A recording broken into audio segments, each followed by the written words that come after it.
E é assim que vamos lembrar dele, não é, Fernando Morgado? Ele que é autor de Silvio Santos, A Trajetória do Mito. Muito obrigada por conversar conosco nessa manhã triste para o Brasil. Bem-vindo.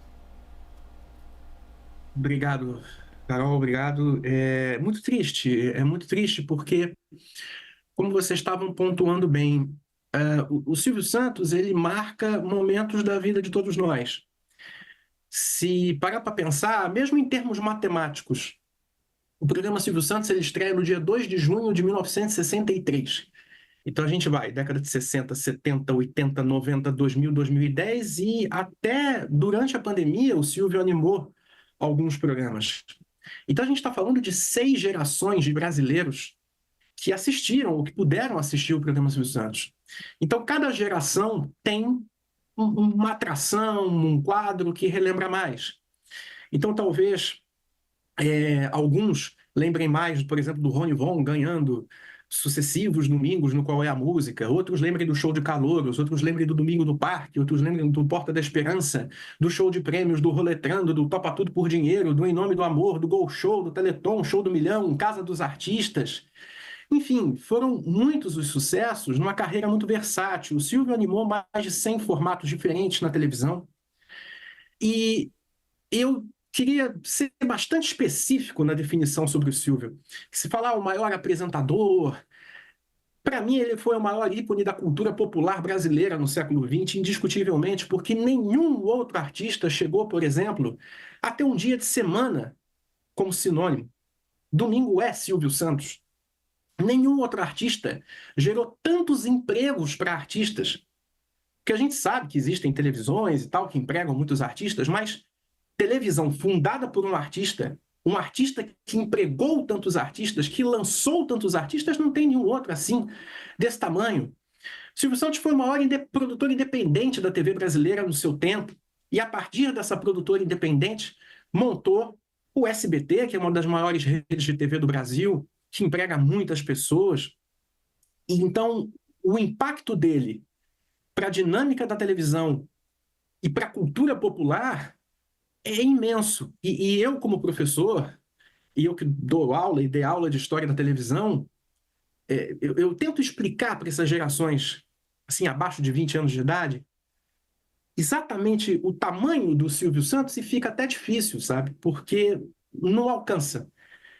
Porque realmente o tamanho que ele ganhou era enorme. No meu livro, Silvio Santos, A Trajetória do Mito, eu chego a dizer que na época que o Silvio era mais ativo em termos de montar a programação do SBT, a gente, telespectador, a gente sabia que o Silvio estava em ação mesmo quando ele não aparecia. Então, quando ele botava o Chaves em qualquer horário, você já sabia que era o Silvio Santos querendo combater a Globo com uma maior facilidade. Ou ficava passando Pantera Cor-de-Rosa até a novela da Globo acabar. Ou esticava um programa, cortava. Você sabia que era o Silvio Santos acordado com o telefone disparando ordens. Então, era um jogo. É como se o brasileiro fosse chamado para participar do jogo da televisão, que o Silvio, na verdade, foi o grande protagonista, né? Eu vou partir dessa tua definição, Morgado. Silvio Santos como o ícone da cultura popular brasileira. O que explica esse sucesso? Alguns fatores. Primeiro, claro, a gente pode falar do talento, da capacidade técnica dele, mas tem uma coisa que ele pôde construir que nenhum outro artista teve. O Silvio, ele era animador, produtor e patrocinador dos próprios programas. Ele era o dono do canal onde passava o próprio programa. Então, é um nível de autonomia que nunca ninguém, né, imagina. Né? Todo mundo que está no ar tem um patrão. Né? Toda televisão tem seus compromissos comerciais. Qual é o grande compromisso comercial do Silvio Santos? Ele mesmo, com as empresas do Grupo Silvio Santos que patrocinavam. Então, era um grau de liberdade que, para o talento dele, funcionou muito bem, porque ele tinha também essas armas, né? E o Silvio, ele foi, na minha opinião também, a pessoa que melhor soube traduzir o gosto do brasileiro médio. E aí, considerando médio, eu estou falando da classe média, a classe mais populosa. Porque também é interessante pensar o contexto no qual nasce o programa Silvio Santos. O programa Silvio Santos nasce nos anos 60, explode nos anos 70, no momento em que, por exemplo, o comércio era proibido de funcionar aos domingos. Então, quais eram as opções de lazer do povo? Muito poucas, né? Então, você tinha, sei lá, o jogo de futebol, praia, se a cidade fosse de praia, parque e ver TV, ver o programa Silvio Santos. E o Silvio passando o domingo inteiro. Isso também é uma coisa que soa incompreensível para os mais jovens, né? Uma pessoa que passava 10 horas no ar, ao vivo, direto, apresentando formatos dos mais diversos, programa para criança, sorteio, programa de namoro, reality show, o que fosse ele apresentou. Até a final da Copa de 70 foi uma atração dentro do programa Silvio Santos. Tudo cabia, né? E ele era muito versátil. E ele conseguia, com essa versatilidade, traduzir esse gosto médio.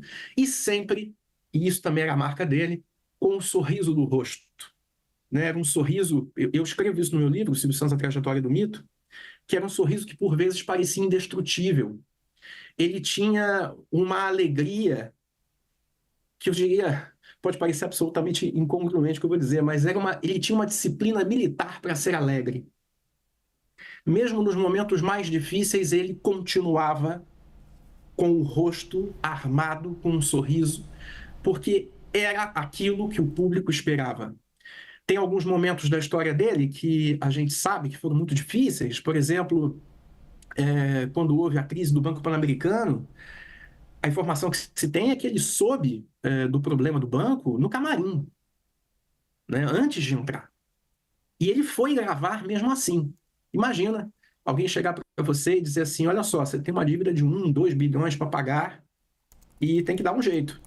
E ele levanta e vai animar o programa dele.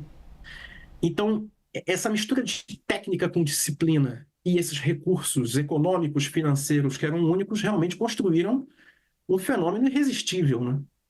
E é um fenômeno que você falou também, Morgado, nos lembra, um fenômeno que passou por várias gerações, 6 gerações. Quando você hoje observa a televisão brasileira, onde você enxerga as características de Silvio Santos? Eu enxergo fundamentalmente na irreverência.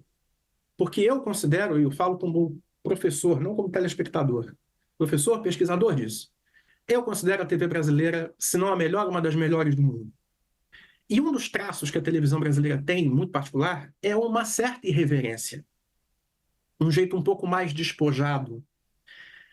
E essa irreverência vem muito dele, de lançar mão realmente de coisas, de estratégias que são fora do comum. Eu, quando comento com colegas que trabalham em outros países, eu falo, olha, tem uma televisão no Brasil que já fez isso, isso, isso e aquilo outro. Arregalam os olhos.